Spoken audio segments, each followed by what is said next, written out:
하나님 말씀 이사야 51장 17절에서 23절까지 말씀 교독하겠습니다. 이사야 51장 17절에서 23절입니다. 오늘은 7월 24일 목요일 아침입니다. 7월 24일자 본문 이사야 51장 17절에서 23절까지 말씀 교독하겠습니다. 여호와의 손에서 그의 분노의 잔을 마신 예루살렘이여 깰지어다 일어설지어다. 내가 이미 비틀거림 치게 하는 큰 잔을 마셔 다 비웠도다. 내가 낳은 모든 아들 중에 너를 인도할 자가 없고 내가 양육한 모든 아들 중에 그 손으로 너를 이끌 자도 없도다. 이 두 가지 일이 내게 닥쳤으니 누가 너를 위하여 슬퍼하랴?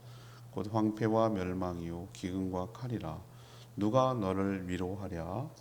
내 아들들이 곤비하여 그물에 걸린 영양같이 온 거리 모퉁이에 누웠으니 그들에게 여호와의 분노와 내 하나님의 견책이 가득하도다.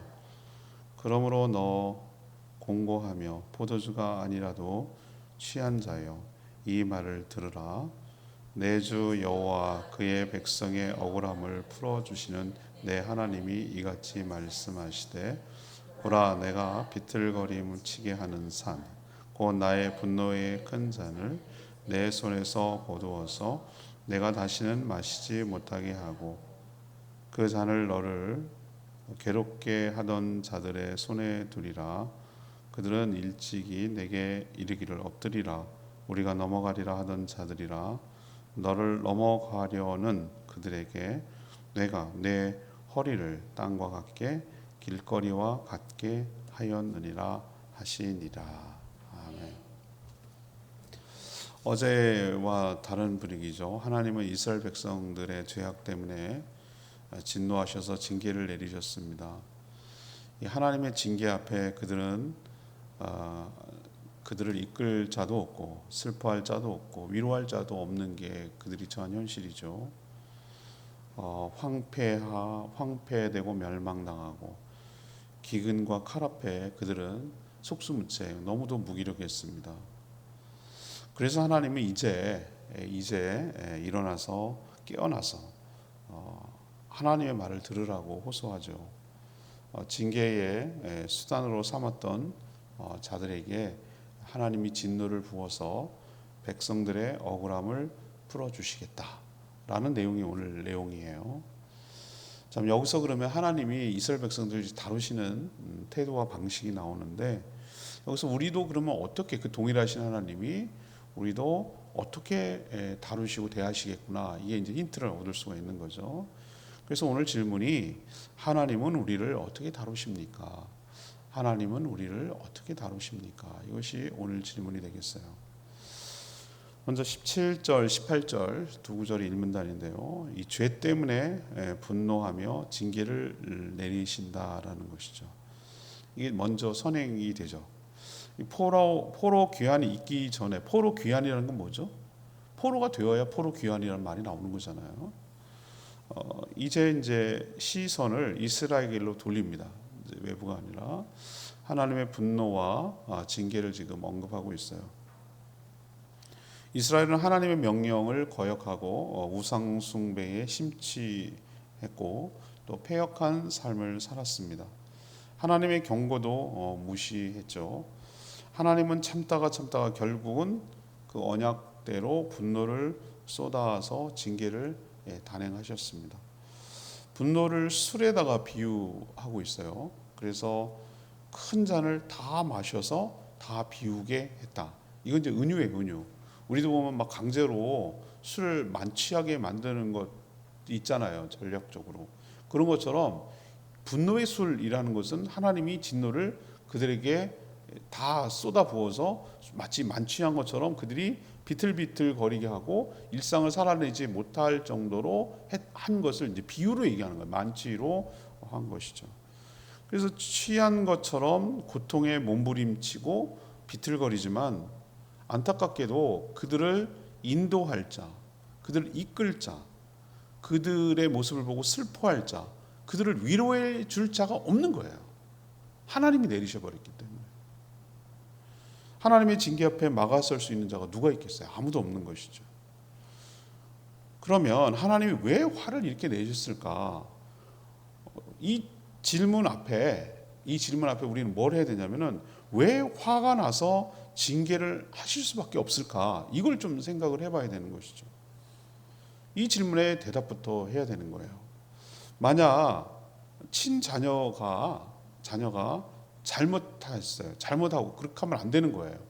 거짓말을 한다든지 남을 막 때린다든지 꼬집는다든지 자기밖에 모른다든지 뭐 이런 거 있잖아. 아이들도 크면은 이건 명백하게 이거를 지적하지 않고 이걸 용납하고 알았는데 그러면은 이렇게도 되나 보다라고 계속 지속할 것에 대한 염려가 있잖아요.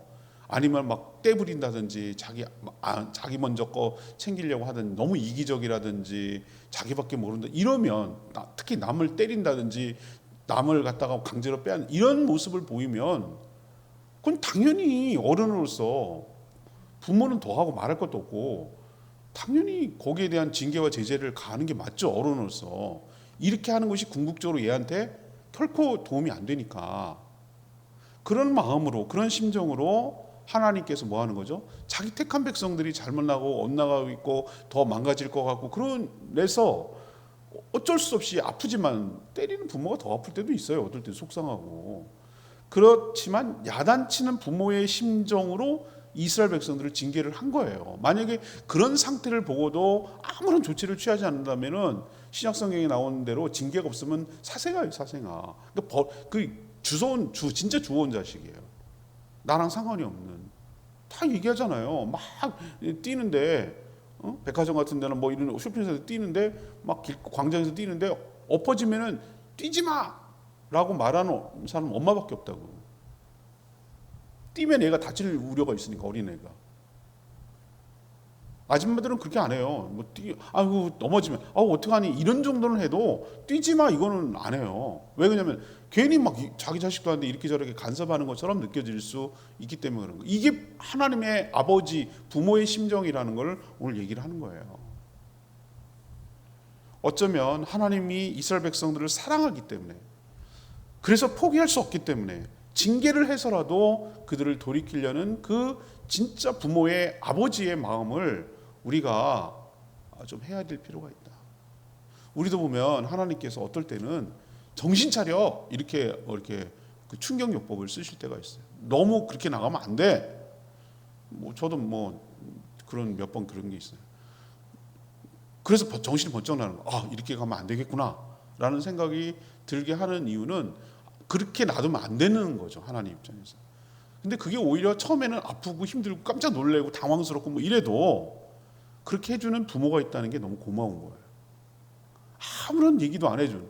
이제 점점 나이가 들고 내가 부모가 되고 부모님이 다 돌아가시고 이런 상황이 돼버리면 누가 나한테 쓴소리를 해주고 누가 나한테 그런 얘기를 해주겠어요. 있어도 얘기 안 하지. 그냥 모른 척하지. 그렇지 않겠어요? 전 특히 더 목회자가 되고 더 나이도 들어가고 점점 그러면 누가 나한테 쓴소리를 해주겠어요? 그냥 싫은 거고 피하고 말을 안 해주는 거지. 그렇지 않겠어요? 근데 그 하나님마저도 그런다면 난 인생 끝난 거예요. 정신 못 차리고 살다 죽는 거지.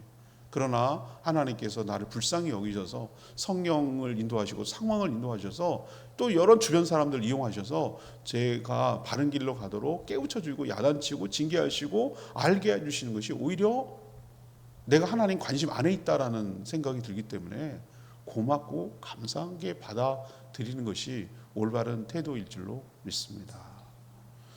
두 번째 하나님이 어떻게 다루시는가? 19절에서 21절까지 하나님께만 주목해야 소망이 생긴다고 가르쳐줘요. 하나님께만 주목해야 소망이 생긴다. 하나님은 징계를 받아 하나님의 분노의 잔을 다 마셔가지고 이 비틀거림, 이건 비유라고 그랬어요. 그리고 잠들어 있는 이스라엘 백성들을 향해서 오늘 17절에 뭐라고 합니까? 이제 뭐하라? 깨어나라, 일어나라, 정신 차려라 이렇게 흔들어 깨우는 하나님의 모습이 보이잖아요. 이들은 하나님이 내린 두 가지 징계 때문에 숨도 제대로 쉬지 못하고 숨지기면서 그렇게 살았어요. 두 가지는 뭐냐면 기근과 칼 그리고 황폐와 멸망. 이거 두 가지 때문에 일어나는. 기근이 뭡니까? 먹을 게 없어가지고 사람이 굶어 죽는 거. 칼은 뭐죠? 전쟁이 일어나서 죽거나 어려움을 당하는 거. 그러니까 당연히 황폐되고 멸망당하는 것이죠. 이 북한 뭐 한번 북한하고 붙어보지 뭐 이런 식으로 나가는 사람들 보면은 이분들 좀 어떻게 해야 될지 모르겠어 진짜. 전쟁이 무슨 영화예요? 지금 우크라이나 러시아 보세요. 그게 보시면 알잖아요. 어떤 일이 벌어지는가.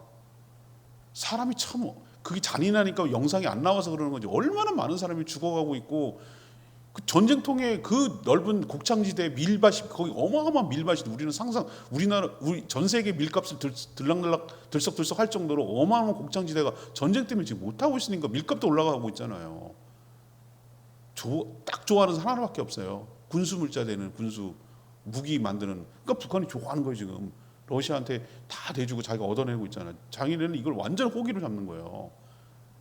그러니까 병사들 풀어가지고 우리나라 베트남 전쟁 했듯이 풀어가지고 젊은 애들 다 갖다 죽이고 해가면서 지네가 원하는 거 얻어내려고 저짓 하는 거예요 지금.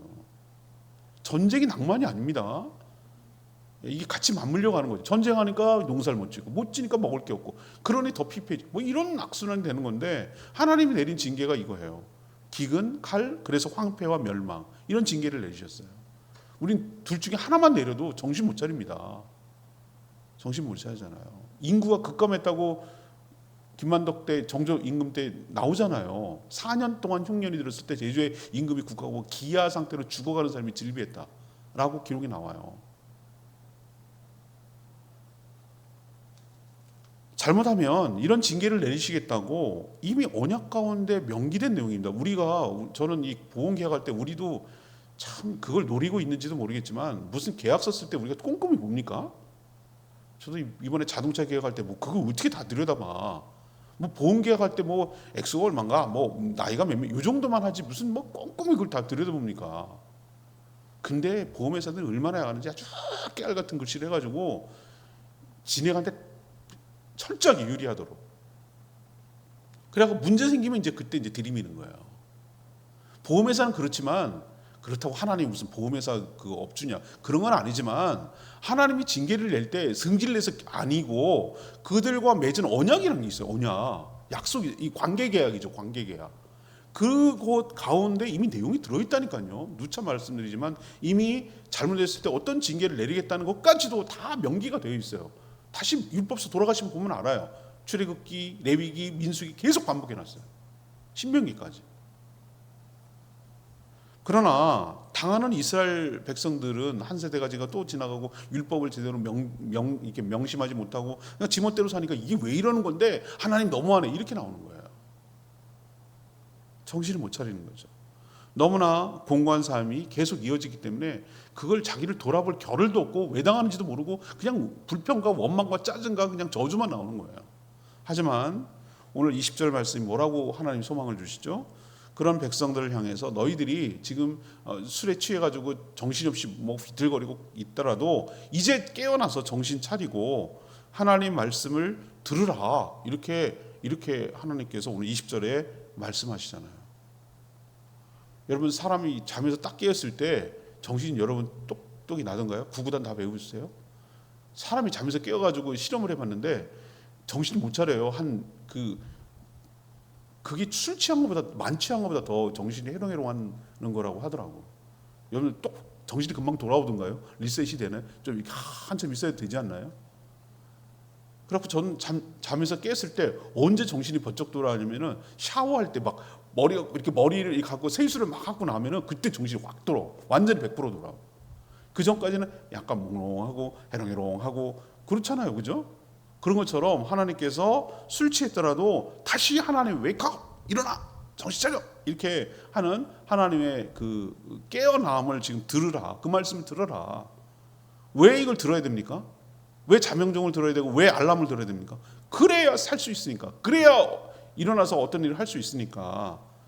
그래야 깨어나야 하나님의 소망의 약속을 들을 수 있으니까 깨어나라고 오늘 얘기하는 거예요. 우리 역시 잘못해서 하나님의 징계를 받을 수는 있어요. 살다 보면 그럴 수 있어요. 야단도 맞고 혼도 나고 뭐 그렇게 끄는 거지. 태어나고 한 번도 난 야단도 안 맞고 혼도 안 나고 그랬어요. 그거 버린 자식입니다. 그거. 그럴 수가 없어요. 사람이 날것으로 태어나기 때문에 혼나게 돼 있고요, 매도 맞게 돼 있고요. 그렇게 크는 거예요. 다 그렇게 컸지 뭐 어디 안 그렇게 큰 사람이 어디 있어? 그렇지만 이제 생각해 보니, 돌이켜 보니 그게 하나님의 사랑이었고 그게 부모의 사랑이었구나라는 생각이 드는 거예요. 그렇지만 그렇게 서운하게 해서 척지면 안 돼요. 징계를 받을 수는 있지만 그럼에도 불구하고 나를 사랑하시려는 하나님의 그 사랑을 이해하고 시선을 하나님께 둘 때, 하나님의 말씀에 귀를 기울일 때 우리가 살 소망이 생기게 될 줄 믿습니다. 마지막 세 번째 하나님 우리 어떻게 다루시는가? 22, 23절입니다. 대신 원수를 갚아주셔서 억울함을 풀어주신다는 거예요. 하나님은 놀라운 반전을 계획하고 계셨어요. 이스라엘 백성들에게 진노의 잔을 마시도록 괴롭혔던 그 도구가 뭐였습니까? 아까 전쟁 칼이라고 그랬잖아요. 칼.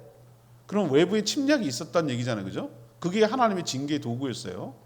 그래서 괴롭혔던 원수들을 뭐 하겠다? 물리치도록 하겠다. 이 약속. 이제 하나님의 진노의 잔을 마실 대상이 이스라엘 백성에게서 어디로 옮겨갑니까? 그들을 징계했던, 괴롭혔던 원수들에게로 대상, 타겟이 바뀌어요. 전에는 이스라엘 백성들에게 엎드리라고 명령하며 자신들이 이스라엘 백성들을 딛고 가겠다라고 말하던 원수들이 이제는 서로 처지가 바뀌게 된 것이죠. 이거 어디서 많이 듣던 표현 아니에요? 일본 임진왜란때 일본이 어떻게 했습니까? 왜가?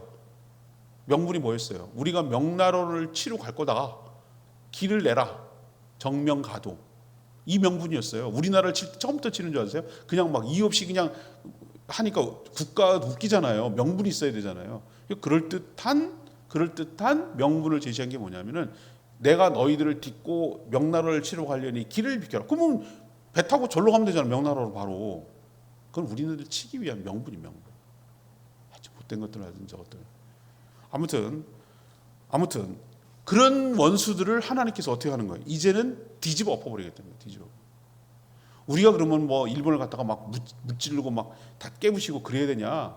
난 그게 능사가 아니라고 생각합니다. 제가 요즘 느낀 옛날에 J-팝 그래가지고 일본이 모든 선진 뭐 옛날 조그마한 카세테이프 소니 나온 거 보면은 흠모의 대상. 최첨단 모든 제품이며 이제는 여러분 그런 생각 드세요? 일본 그런 생각 드세요? 모든 면에서 저는 소프트 파워가 더 크다고 생각하는 게 보세요. 넷플릭스에서 나오면 전 세계적으로 먹히는 게 우리나라께 먹힌단 말이에요. 그게 대만 헌터스 같은 게 나는 이게 쳐다보고도 저게 왜 먹히는 거지? 난 꿈벅꿈벅거리고 쳐다보기만 했습니다만 전 세계의 아이들이 그걸 하긴 우리 초등학교 애들도 저기서 소다팝을 부르고 있더라고. 애들이 우리 여기 교회 오는 아이들도 이 얼마나 이 파급력이 굉장히 영향력, 생각을 지배해 버려요. 이게 사단의 전략일 수도 있는데 괜찮아요. 김구 선생님 오늘 이번에 제가 목회 칼럼 썼습니다만 문화 강국이 진짜 강국이라고 나는 생각해요.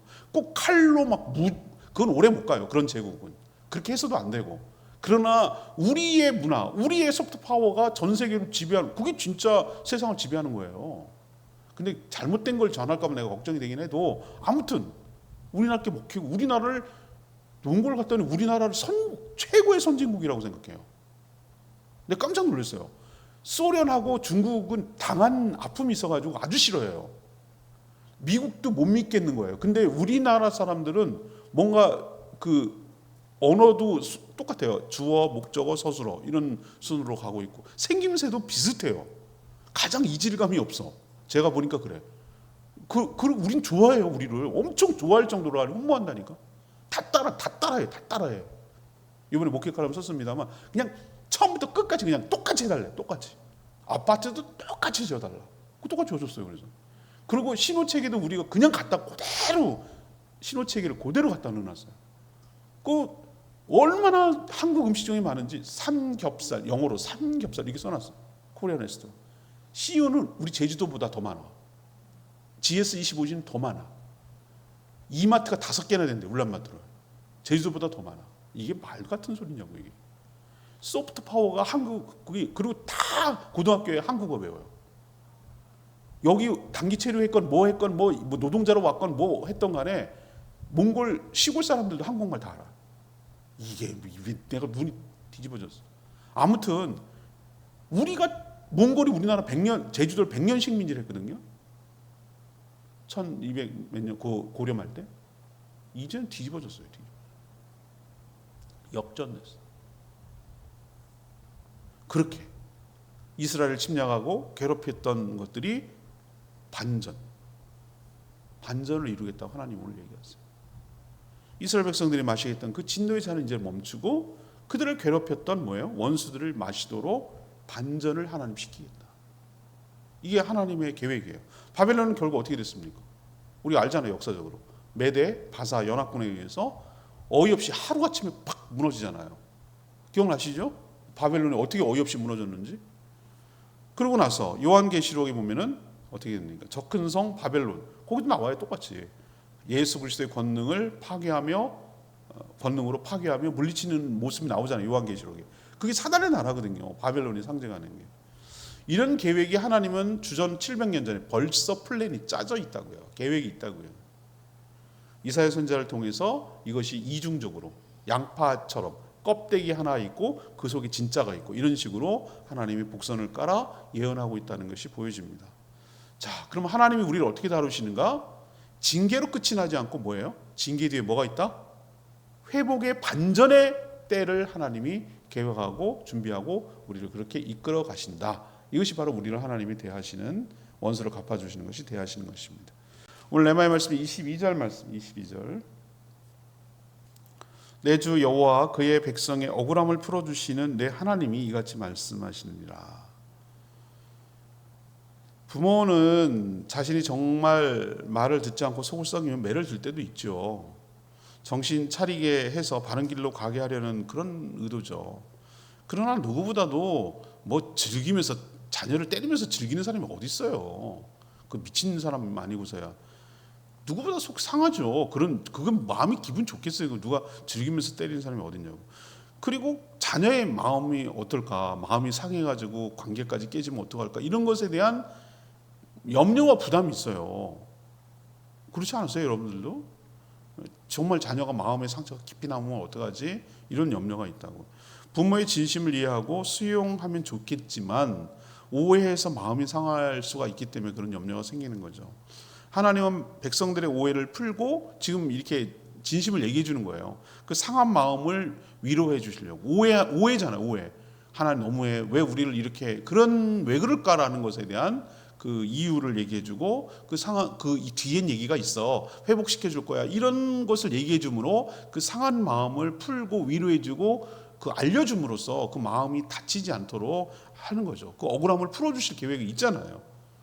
하나님, 우리도 그래요. 어떨 때는 이해할 수 없을 때가 있어도 하나님께서 말씀을 통해, 여러 가지 계획을 통해, 반전을 통해 우리를 이끌어 주실 거라는 믿음이 있기 때문에 우리가 위로가 되고 소망이 있고 살아갈 힘을 얻게 될 줄 믿습니다. 오늘 말씀 붙들고 기도하기 전에 아까 불렀죠. 128장 찬양지 부르고, 128장 찬양지 128장입니다. 기도하겠습니다.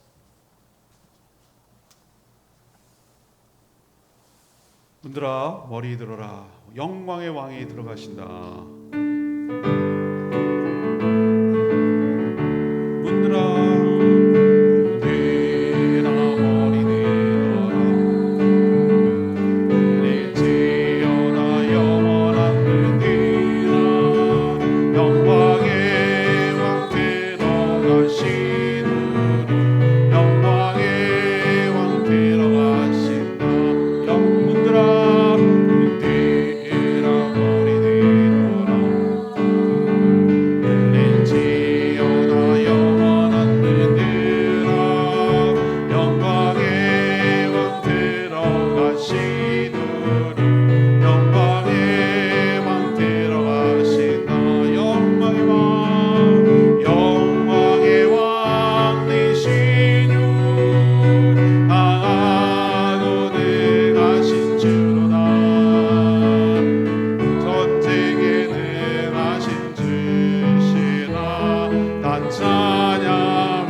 오시는지, 징계가 끝이 아니라 그 뒤에 회복까지 있고 반전을 일으키시는 그 하나님께 소망을 둘 때 우리가 다시 살아갈 힘이 있고 오해하지 않고 마음이 상하지 않게 될 줄 믿습니다. 하나님, 저희들도 하나님의 손에 다루어 주시고 가장 좋은 길로 인도하여 주시옵소서. 이게 기도하기를 원합니다. 다 같이 주여 외치고 기도합니다. 주여 하나님,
기도합니다. 하나님, 사랑하는 자가 잘못되길 바라지 않기 때문에 때로는 징계를 통해 깨닫게 하시고 돌이키게 하시는 줄 압니다.